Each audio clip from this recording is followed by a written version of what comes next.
What's up, guys, and welcome back to the What's Up podcast. Nei te mihi kauatu ki a koutou. I tēnei te wiki o te reo Māori.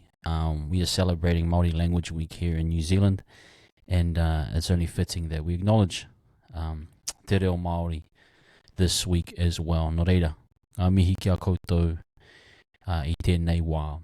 Look, guys, I'm going off the cuff tonight. I'm doing a solo one. I've run out of guests. Let's just say, I've maxed out maybe. But no, I just haven't organised things as such. But it's maybe a good time to actually just reflect a little bit and do some of my own work. Just let some of my thoughts out a bit more, especially coming off of that game against Penrith. And I'm just going to break down a few things. This might not be a long episode. I'm not going to be previewing the nights. Maybe I'll save that for later on during the week. But pretty much just going to talk about the Panthers game, my thoughts on it, what I took out of it, and how that may help us going forward. There's actually a lot to break down and a lot to think about, so I'll get straight into it, guys. Anyway, let me get my little music there just to break it up.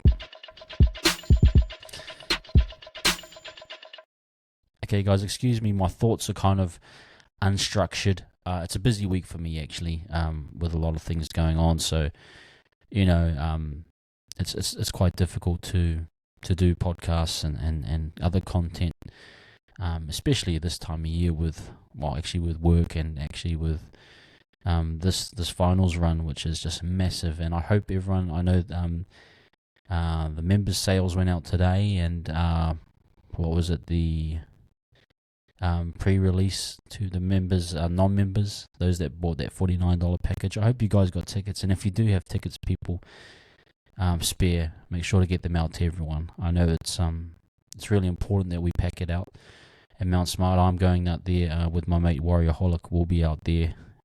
So if I'm no big person, but if you do see me, say hi. I'd love to have a yarn. It's not for me to feel good about you recognizing me. It's about just meeting other people in the community, which, to be honest, I've been very blessed so far to meet amazing people in the Warriors fan base and just to chat with a lot of people. To yarn, at the end of the day, we're fans and we love our team, and we love talking about our team and how we can improve and what was good, what could be better, those types of things. But anyway, guys, hope to see you all guys on Saturday. It's going to be an amazing day, and I just cannot wait. But anyway, let's get into this breakdown just quickly. I thought we'd start off firstly by looking at the SJ factor. Now, there were reports, rumours at that stage, I think Wednesday or maybe late Tuesday evening or Wednesday morning, I saw some rumours going around online that the SJ was indeed injured, and that he didn't pull up well. And I think that's an important factor going into this game. We saw the team list on Tuesday. I think he pulled up on Tuesday as being sore, and they tried again Wednesday, and then it just it got worse or whatever it was, and then eventually got pulled out completely on Thursday night, I think it was. But I suppose when we looked at that team list on Tuesday, it looked like there was the best possible selected team available to us. And I think for a lot of us fans, we were excited to see that lineup with the halves pairing of Tamaide and Sean. And, it's just unfortunate that we couldn't see that against the best team in the comp. Dylan Walker said it previously in one of his interviews when he was captain for the Dolphins that they'd love to meet Penrith and see where they stack up. And they had a strong belief that they could beat Penrith. And that's always great to have that desire in your team to want to go up against the best. And I believe, I was confident that this was going to be a really good test for us. But that SJ factor had a big part to play on how the team eventually played. And I suppose in terms of what the coaching staff selected. Now, there was a period there, I think, where they had to have made those decisions on Tuesday night, knowing if he did get injured, that they didn't have access to Volkman technically. I think they could have applied for a special sanction that Volkman could play because he wasn't technically on the extended squad. In the end, Awebi decided, I think, that he wanted Tamaire and Walker, and that was his decision. And Volkman played New South Wales Cup, and congrats to the Cup boys as well. They won their game against the Raiders, which was massive. But anyway, those factors in play come Thursday night, and pretty much Friday, I feel as though Tamaire and Walker didn't have much time together, and I'll get into a little bit of what I thought happened in the game and why that was the case. But that part had a huge part to play with it. Not calling Volkman up, who had played the previous week with Tamaire, who has experience in first grade, may be viewed as a defensive liability by the coach, which could be understandable. But the impact of that decision, ultimately, I thought, played a bigger impact on the whole squad, and we'll get into that. But that was a massive factor around the SJ element, and I think, we weren't able to show our best game. That's my ultimate thought. And I think we really missed SJ out there. I want to get now into the game. We'll get into the forward pack. I'll firstly touch on Penrith's forward pack. I thought they were amazing. I thought Fisher Harris, Leota, and Yo, or Fisher Harris and Leota specifically, man, they can run and they can hit. They have no fear in what they do. They believe in everything that they do. They bang hard. Doesn't matter who it is, AFB, anyone. They want to hurt you and they want to inflict pain on you if they can. And then the element of Yo, who I know I've called him a robotic type lock. In a sense, he is. He's a workhorse. He just does not stop. But he's a very smart footy player. He is a quintessential, what I call pro. He does everything right. He does it to the highest level of detail. He's athletic. He's strong.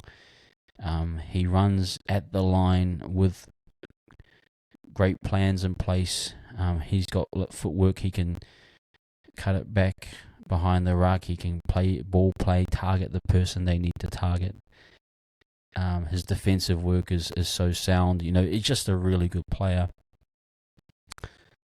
And I think the combination of those three in the middle were just very strong. And then you add in all the other elements of Martin, Sorensen, and the whole team as a squad.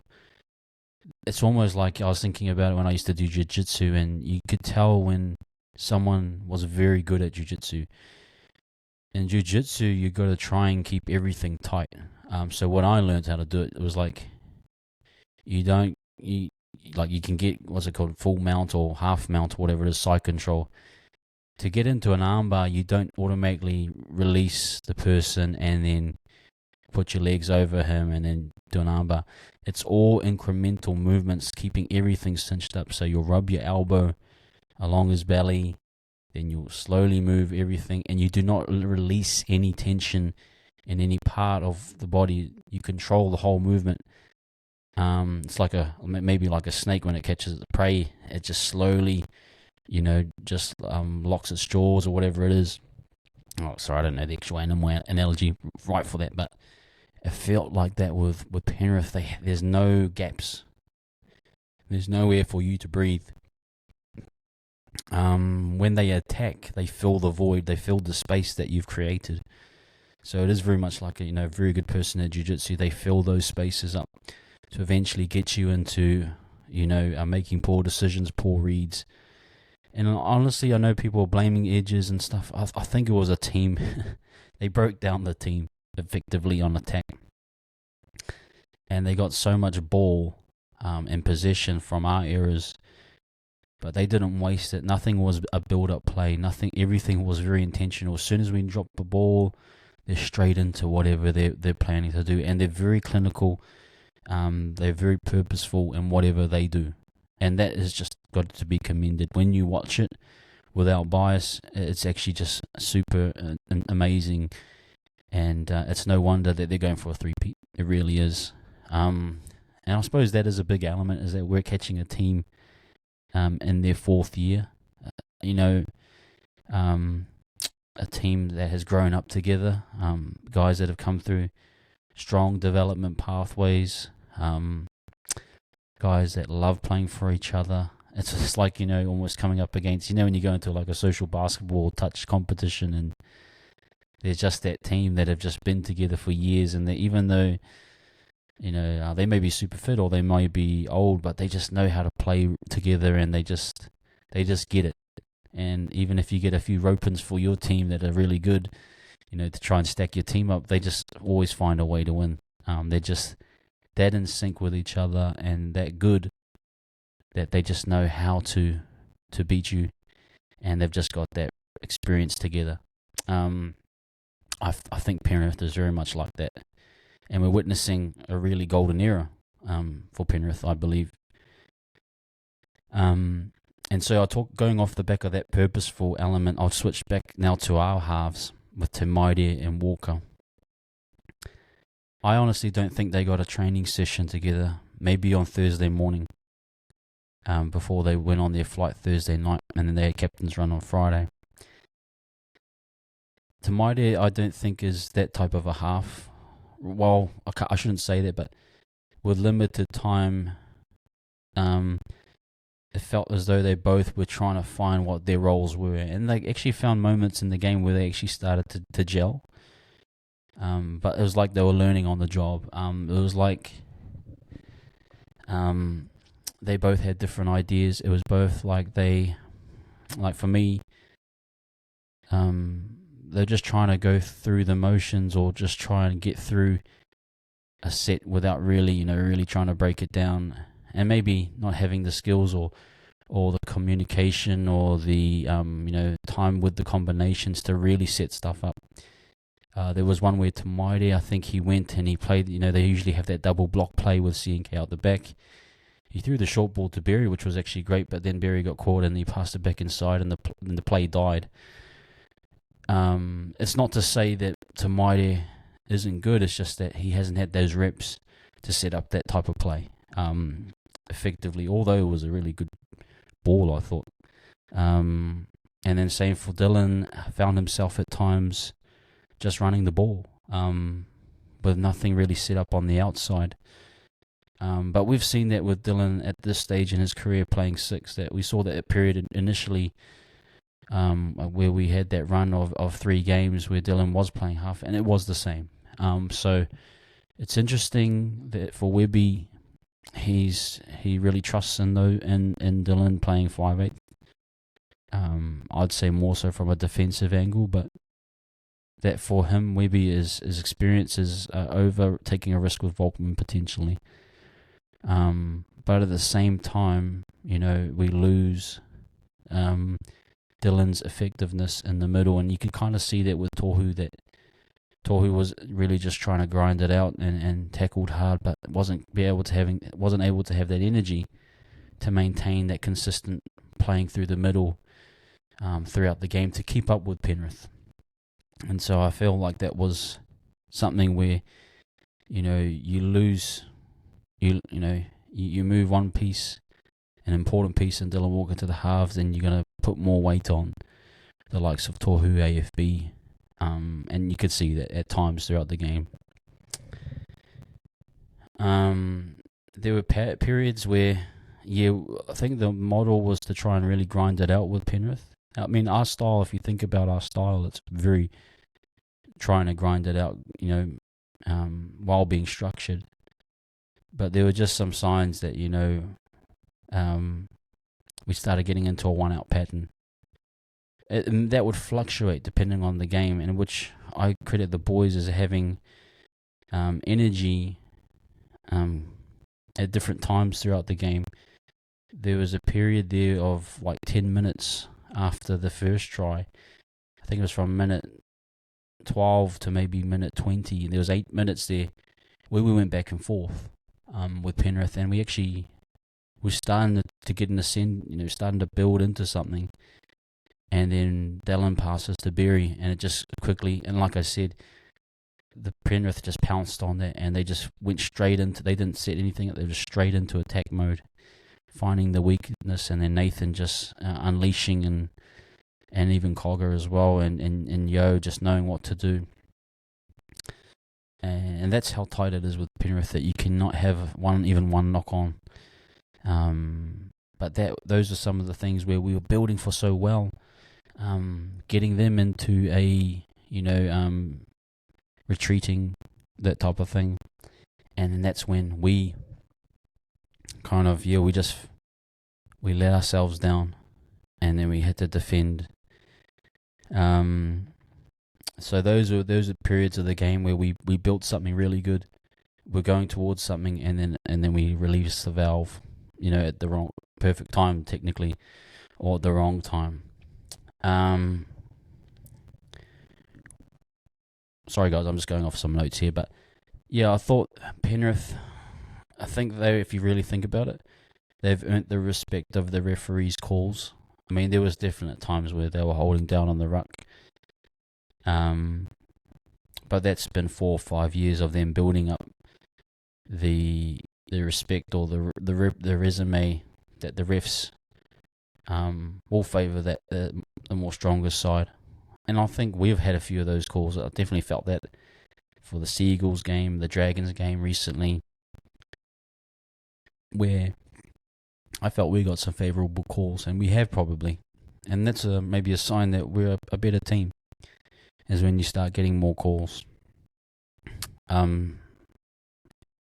that's something to keep in mind as we go through the rest of the final series, that the referees do seem to favour the team that is more dominant, and that's probably fair, but for us, really, we just cannot, we have to be better than that. We have to find ways of getting ourselves into more dominant play the balls, where we're breaking through the line and getting a quick one where it's more obvious, those types of things. So I had no real issue with Adam G, maybe a few missed calls, but ultimately the result was what it was supposed to be, based off of the efforts from both teams.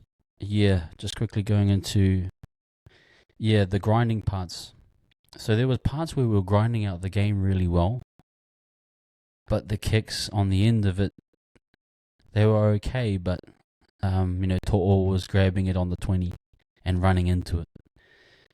Taruva was grabbing it on the 10, and he had about 10 meters space to get to the 20. Now, Sean's kicking is so pinpoint, or has been pinpoint, that those kicks usually sit on the 5, and the kick chase is right there. And that's more of the pattern that we wanted to get into. It's just that the kicking game from Martin and Walker, although it was decent, they were really trying their hardest. It wasn't to the same level of what Sean was doing. And I think, they're missing the Sean element. We lack the ability to generate more offense. I think we didn't get any repeat sets, not even from probably a 6 again. I know they give those 6 agains out at the start of the set when the team intentionally holds on to it, but it felt as though we didn't earn another 6 again from attack, which I think with Sean, with direct lines and those types of things, we probably get more of that. And that's probably another way to, put more pressure on Penrith and give yourself some more opportunities. But yeah, there were definite moments there where we were doing well, playing through the middle, and then, Tamati and Walker just, for whatever reason, couldn't set it up so that you had more of a direct lines, running off of New Cordia and forward, but that's what happened. So yeah, those are the definite elements we missed Sean.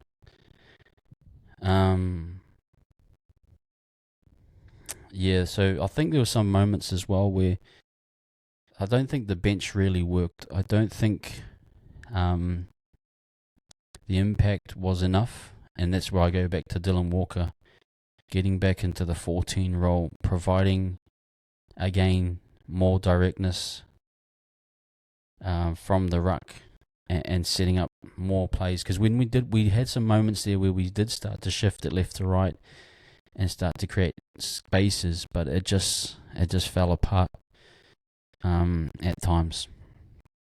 But the one thing I want to mention is that the boys never gave up. They really didn't. Yes, the momentum fluctuated. At times we were really under the pump. But there were just times where they lifted in the middle of the heat, and they put the pressure back on Penrith, and they're tackling, sticking their tackles. I thought Marata was really good. Tohu, Egan, AFB really solid. All sticking it hard, and Barnett. Maybe I'd think about Barnett maybe being more of an impact guy. Maybe looking at Bunty coming in this next game. But ultimately, I really enjoyed watching our guys go at it. They didn't step down to Leota. They didn't step down to Fisher Harris. They hit Martin as hard as they could. They hit Sorensen hard. The back five, I think, majority cancelled each other out, although Tortle was just a beast. Montoya probably had a game that he couldn't be proud of that effort.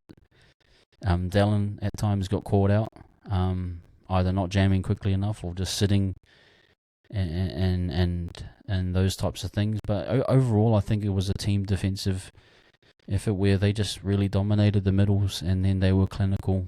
And sometimes you just cannot do that unless you have a real, really, really strong defensive line.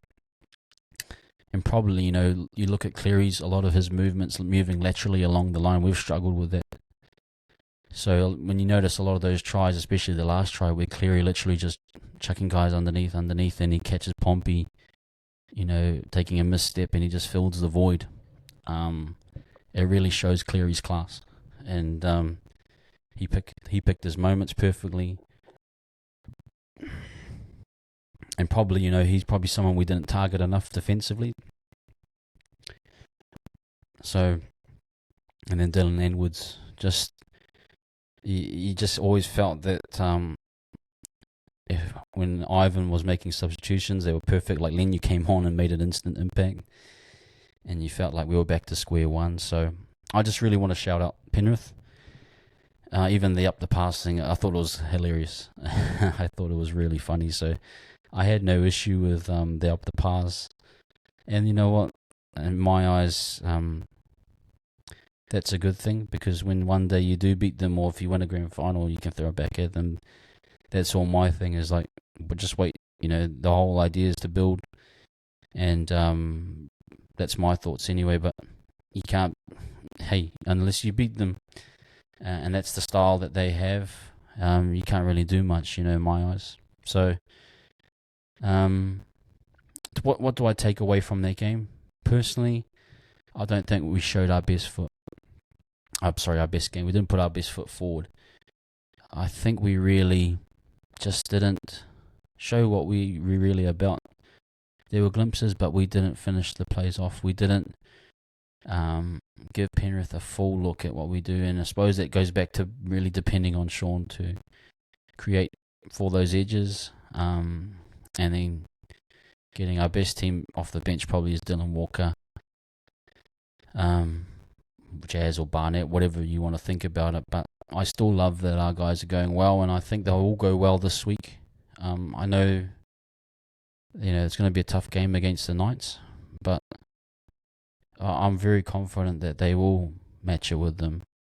I'm very confident that if SJ comes back, we can get back to where we need to. Look, the team does look a little bit tired. Does look like a bit of fatigue.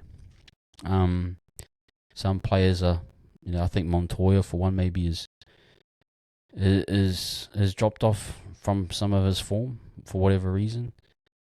Egan looks a bit laboured in his play. I wonder if he's a bit nicked. Tohu's doing too much work in my eyes sometimes. Adding the same. So sometimes, although we're getting 70, 80 minutes out of them, it can be a negative, Ford, probably is very tired, and after a big year for himself, I know he, wasn't used as much at the Dragons, but this has been a huge year for him, for his career. So I know a lot of guys are probably, Marata's still doing pretty well. But, he's had a few games off with suspensions and injuries. So, it's kind of that time of year. And I'll go back to the fact, I know some people were talking about, oh, man, I can't wait to see Webby might have a new game model, game style. I just don't think that there's that new wrinkle or X factor that's going to come into this team. I think what we're seeing now is literally this team maxed out. Barring SJ coming in, we know we're going to see more, but for what they've done, they've achieved so much. These are players cast-offs really. These are players. Montoya wasn't wanted. Dallin wasn't. You go through every list. CNK wasn't one. Jackson Ford, probably the biggest one. We've transformed him into this really good back rower that works well for us. SJ looked done. So it's like this team's been transformed and molded by Webby and the coaching staff, and they've created these micro roles of responsibility with a game model that's very clear and definable, and I suppose teams can read it now. It's not, it's out there. You can see it on tape what we do, but it is very effective. You can look at it all you want. Sometimes you just can't read it. But at the same time, we play as definitely a certain style, and I don't think we were ever going to go to trying to offload crazy amounts of offloads like how Parramatta play and all that. We would have. I think fair enough is that we've gotten where we are from what we've done, and we're not going to really go far from that. And it's not this. There's no time right now to try and create new plays. You are who you are, pretty much. And now it just comes back down to finals about effort, detail, how clinical can you be with what you've got, execution, attitude, and willingness. And I think you saw that in Penrith in the Knights Canberra game. It just came back down to two teams just to see who wanted it the most, And that was just a great example of what finals footy is about. Is that just two teams? We know what you're gonna do. You know what we're gonna do. Let's just fight it out. And it might be something similar this Saturday, which will be just exciting to watch. Two teams, I rate the Knights. I give them all the credit for what they've done, and their fan base are really excited to see what they can come up with, and it's going to be exciting just to see two teams go at it. And I'm hoping SJ, for our sakes, we get to see the best possible team we can. And maybe I'll get into that later on, but I just am really excited. I really love this team. I love what they've done. I've loved the attitude of the team culturally. Probably the best culture I've seen at the Warriors since, ever for me. And we've seen some dark days with, the energy drink era and, all that stuff that's happened in the past, coaches, everything. So this has just been a wonderful part of the season, and it's not over. It isn't over. And it might not be over for a couple of weeks. The exciting thing is to think that these boys, if I'm honestly watching the tape, what Webby said, I do believe, is that they were their own worst enemy at times. And they can identify what they need to fix. And if they can get back into their processes like CNK said, and get back to... I don't think there's any lack of confidence in this team. I don't think there's any lack of doubt. There's no doubt in this team. They very strongly believe in their coach. They believe in themselves. They believe in that their system works and works for them. It's just a matter of getting back to it and giving your best performance. Even if, say we were to lose, but it was the best performance we've had since Parramatta or Cronulla or whatever it may be, I would be so happy. I just want to see the boys really reach their potential. But I don't think it's over. I think we, off the top of my head right now, even before the team list, I feel confident we can win. I feel good that we can go out there and give a really good performance and just enjoy the week. Enjoy the moment. I'll be there on Saturday with my man Warrior Holic, and we'll be out there, guys. But that's enough of my rambling. I just wanted to get it off my chest, I suppose, and hopefully you've enjoyed it. No guests at this time. I've run out, but also I'm kind of tired, so maybe I just thought get this quick one out there, and hopefully there's all other content creators will be dropping their stuff, but hopefully that is my rough thoughts after watching the game a few times and post game, just absorbing where we're at. But what a time to be alive, man!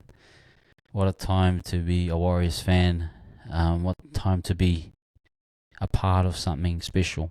And I hope that you guys can see that on TV, and also the people that will be at the game, that we witness something special. First home final since 2008. That's 15 years. 15 years ago, I was coming back from my mission in Vanuatu.